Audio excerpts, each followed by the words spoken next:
पुळूजगावच्या उपसरपंचपदी रुक्मिणी म्हामाने यांची निवड।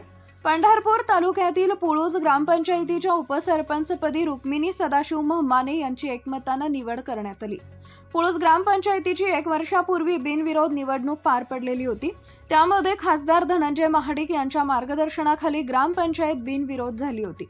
लोकनियुक्त सरपंचपदी विश्वास महाडिक यांची निवड करण्यात आली व उपसरपंचपदी आसिफ शेख यांची निवड करण्यात आली। निवड करून 1 वर्ष पूर्ण झाल्यानंतर आसिफ शेख यांनी आपल्या पदाचा राजीनामा दिला होता। त्यानंतर शनिवारी 18 जानेवारी रोजी पुळूज ग्रामपंचायतमध्ये उपसरपंच पदाची निवड प्रक्रिया पार पडली। त्यामध्ये रुक्मिणी सदाशिव म्हामाने यांची उपसरपंचपदी एकमताने बिनविरोध निवड करण्यात आली। माजी उपसरपंच आसिफ शेख यांचा सत्कार करण्यात आला आणि नूतन उपसरपंच रुक्मिणी सदाशिव म्हामाने यांचा सत्कार विश्वराज महाडिक यांच्या हस्ते करण्यात आला।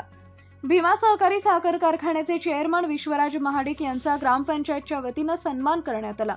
यावेळी भीमा सहकारी साखर कारखान्याचे चेअरमन विश्वराज महाडिक, लोकनियुक्त सरपंच विश्वास भैया महाडिक, माजी सरपंच शिवाजी शेंडगे, भारत पाटील, सदाशिव म्हामाने, दत्तात्रय पांढरे, राजू बाबर, नागनाथ वाघमोडे, ग्रामपंचायत सदस्य नयन वाघमोडे, लक्ष्मी सावंत, मोहन गावडे, अमोल बाबर, नितीन जाधव, सचिन बाबर, ग्रामपंचायत कर्मचारी व ग्रामस्थ उपस्थित होते।